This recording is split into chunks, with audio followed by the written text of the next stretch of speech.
Good morning, lovely souls. Happy Friday. Today is the Loch-Land Chronicles. I am, as you can see, quite a long way from my woods, and this is a tiny little alcove beach on the shores of Loch-Lomond, the gateway to the Highlands in Scotland. And in my 50 years on this planet, I've never been here, and it is absolutely stunning. Just going to change position slightly.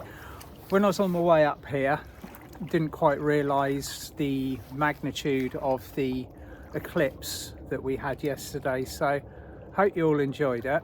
The eclipse was in Aries. Again, I would, for more in-depth and precise astrological information, I would highly recommend going to Pam Gregory's website, YouTube, and seeing what she has to say about it. As with everything that we're experiencing at the moment, there are multiple ways that we can translate that, and a simple way of looking at it would be timeline shift. So I'm talking to you now in a very different bandwidth of energy than we had at the beginning of, say, yesterday. I know time, space, hours, days, weeks, on the trajectory that we are at the moment, they're beginning to feel almost a little bit irrelevant. What is far more relevant is the present moment, where we are now, what we're doing, what we're thinking, the capacity of our vibration, the radiation of the energy that we are sending outwards. And I know the word radiation tends to have it has very kind of almost a kind of a negative vibration sewn in with it due to our experiences in 3D. But radiation is the word that is used by the archangels when they are speaking about an energy that we send outwards from our anchor point, which is us. So we all radiate energy. We radiate energy very brightly in a manner of different frequencies, spectrums, vibrations, colours even. You might be listening to me and you are anchoring in, say, the green ray of healing, which belongs to Archangel Raphael. Me, myself, I tend to be a mixture of blue and red ray, which, if you add it together, becomes a lovely violet or a purple colour. So those spectrums of energy run through all of us. But to be honest, all of those dynamics at the moment are just little details about our human existence and the particular adventure. What does being on a new timeline mean to you? When I say to you, we've shifted timeline, and you receive those words and you interpret them, how does it feel to have shifted timeline? Are you aware that we've shifted into a higher space? Was it a comfortable shift? Did it feel like you may have been through a rebirthing process, or you might be listening to this rebirthing as we speak? Many of us are. We're having almost test after test, or rebirth after rebirth, and many people have been experiencing multiple dark nights of the soul and crucifixions and all of these other bits and pieces that we inevitably go through. But I'd like to just look a little bit about how we manage those scenarios, how we are ourselves kind of, we've signed up for them, we're tied into them. We've soul contracted to have very specific and more so at the moment, challenging experiences on Earth to assist us with our growth And it gets to the point where many of us even begin to, we have almost like kind of imploring matches with our guides and our angels and our teams, where we are like, we're either asking nicely, or we've got to the point where we're no longer asking nicely, and the toys have left the pram, and we're getting proper cross about it.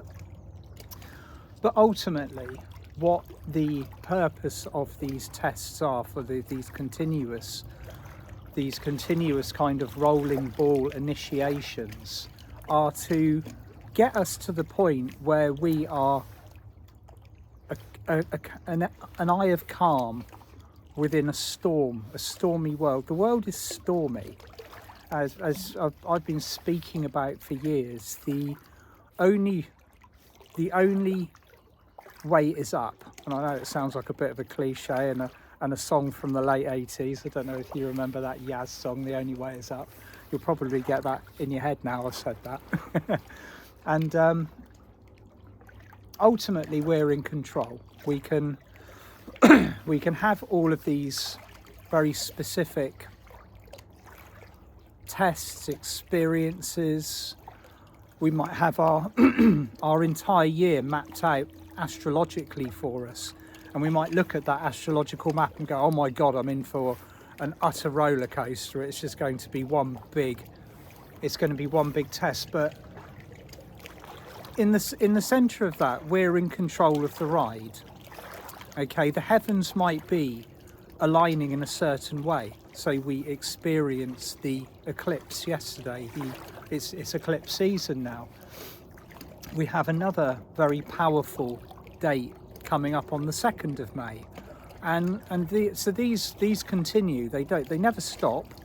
Every single lunar event, every equinox, every solstice, every planetary alignment, be it a square, be it a conjunction, all of these are frameworks. They are frameworks of energy for us to grow within. So when we decide that we are going to stop suffering, okay, and this has become quite a strong term or a theme for me recently. When we decide to stop suffering and we start to be focusing on living our existence in the best frequency possible, the alignments of the heavens, be they in our favour or be they concentrated on making our lives more difficult, they align to that frequency because we are the powerful creators. It's one of the things that I believe that we're going to really see over the next 5 years, 10 years, or it may even be by the end of this year, is us realising, the Lightworker Collective, us realising how powerful we actually are. And when that light bulb comes on, when we actually acknowledge our power, but we don't just do it as a passing kind of a glancing, oh yeah, I'm really powerful. When we actually realise that and we approach everything that we do with an air of supreme confidence, then the world changes. Everything around us changes. We change. The people within our fields of existence change. The projections of our reality change. And so with this timeline shift, the capacity for us to acknowledge that and to hold on to it and to live it and to grow and to become this incredibly illumined version of ourselves gets even closer. A lot of us might be feeling that the energies that we are experiencing are almost against us because they're so powerful. We have to constantly evolve because of the vibration. Okay, it's not like it used to be. We don't have a week, 2 weeks, a month to just comfortably sit within a vibration and get used to it. It changes on a daily basis. So a frequency of light comes in, or a framework of energy is put in place that has been designated, it's already in action in the plants and the land around us and the trees and the animals. They don't have quite the resistance to this that we do. They simply acknowledge it, they accept it. And one of the main reasons for that, and you'll see this if you've been working or connecting to the animal kingdom in any way, the real resistance for humans on this planet is the ego. And I know I talk about the ego a lot. I personally don't believe that the ego is a bad thing. Okay, there's conflicting schools of thought about ego and its role and how it serves this world. We're never going to be free of ego, never. Okay, we will always have that badge of honor, you know, like, and we'll be wearing it. It will be shiny and everybody be able to see it. Those of us who've been to Earth and then returned to the higher realms are regarded as the most incredible warriors for what we've been through, what we've learned. If we've managed to master it down here, we've cracked it, because this is one of the toughest places to make a spiritual living, to learn and to grow, to come down with, say, 20 big points of learning. And many of us have come down with that quantity. We've sat there around the table with our guides, with our teams of light, and enthusiastically filled out the forms. I want to learn that. I want to learn that. Oh yeah, let's squeeze in a little bit of karmic balancing here. Yeah, I'll get rid of that lineage that's bleeding through my Akashic records. I can do all of this, because when we're sat up there, it feels completely removed from the actual physical experience of us being down here. So to come to Earth and to succeed is the most incredible thing. And at the moment, we're living one of those incarnations. In fact, we are living the incarnation. This is the master incarnation that we've all agreed to experience. And this once in a timeline process of the Earth shifting from 3D to 5D in this particular period that we have chosen to be here in. So this is what it's all about. I know again, this is a drum I beat regularly. We're halfway through that massive jump. And every time there is an eclipse, every time there's a new moon, every time there is something which is significant, and you'll see it circulating on social media, you'll see wonderful people analysing, breaking down the energy and putting the information out there in glorious detail. Bring it back to centre and realise that these energies are not designed to push us or to be oppressive. They are simply a framework that is holding us in a space of our own allowance, so that we can move into it, we can increase and we can grow and we can expand. If you look at what goes on in the spaces in the higher realms, say Andromeda, or say Sirius, or especially the Sirius, the learning planes, the universities run by Lord Katumi, nothing ever stays still there. Okay, there is a continuous flow, an upward movement of energy where everything is striving to vibrate and to fill a space of higher frequency. Energy never stops moving. To be in a dense physical form is actually an incredibly challenging feat.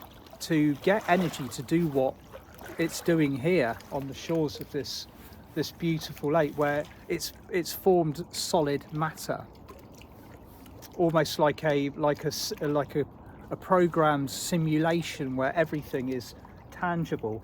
I can pick up the contents of the shoreline here in my hands. I can feel them, I can hear them moving between my fingers. That's not something that is quite so easy to experience in the realms of non-physical. Many times these beings will gather together and create these spaces so that they can have that experience. To be here on Earth, to have this physicality, this realm where we can touch, we can taste, we can feel, we can sense the realities of the solid world around us. It's such a blessing, and it's such a blessing, and I feel that so many of us are almost in a race to get away from it. And I said this before about, you know, what we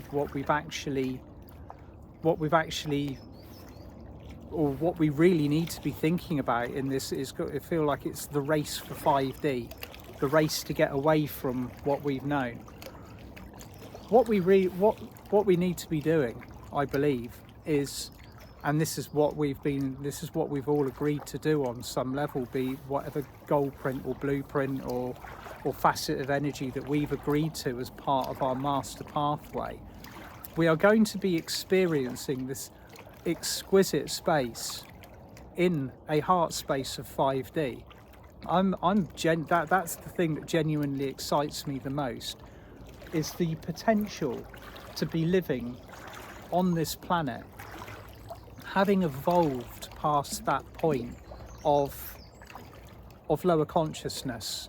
And, you know, having been up in Scotland for a relatively short period of time, you know, taking in the local scenery, you kind of on a regular basis hear about the local history.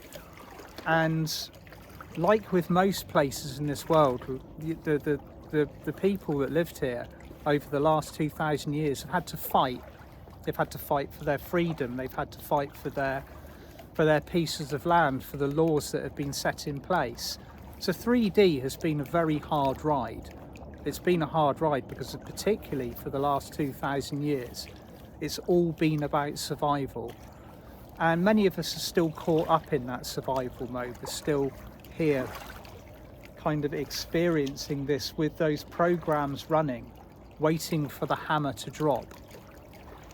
The point of this conversation this morning is we stop suffering when we choose to stop suffering, when we adopt the master mindset of being fully not in command of what we're doing and where we're going, but actually truly being here to experience the full magnificence of where we are, what we're doing, what we've agreed to do, and understanding that yes, you get the heavens doing what they're doing, and a lot of these the retrogrades, the eclipses, and they will feel intense, and they will bring things to the surface that are challenging for us. When we get to the point where we understand, and on not just on an individual but a collective level, but this isn't being done to us to make us suffer, that it's here to assist us and to help us grow, and in actual fact we are truly more in the driving seat than ever.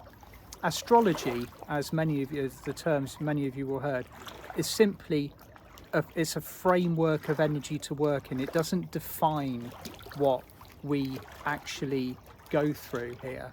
So we have this assistance waiting for us, particular energies that have been set up to do a certain job. And on a collective level, you can really, really see the pressure that is being put on the energies or the mindsets or the very kind of like solidified blueprints that need to be dissolved at the moment all around the world. There is particularly the energies of political unrest, and as I've said in my previous videos, the revelations that are coming through, and we need to be very specifically picky about what we receive from these revelations. whether they are periods of celebration for us because we can see that justice has been served, or whether we are simply watching it from an observational viewpoint, a perch, so to speak, where we can just see that in actual fact a balancing is taking place. And when that balance comes in to play, I don't really think that it requires any emotional connection from us. We are simply observing from a heart-centered viewpoint the changes that are occurring in the world around us. So for the purposes of this incredible energy that we are experiencing at the moment, let's celebrate stepping onto this higher timeline by fully immersing ourselves in the joy of where we are, be it by the side of a beautiful natural setting like I am, or whether it is in the middle of doing your daily tasks, your daily roles. Understand that the master energy that is, you may regard as applied to other people but not to you, actually applies to each and every one of us. When the collective, the overwhelming collective on this planet, realize how powerful we truly are, that time, the work of the shifting timelines, the incredible energies that are coming in, the constant turbulence that we see around us, that job will be done, because all of a sudden you'll have a master collective on this planet, a heart-centered master collective, realizing their own true innate personal power. And that is an incredible thing.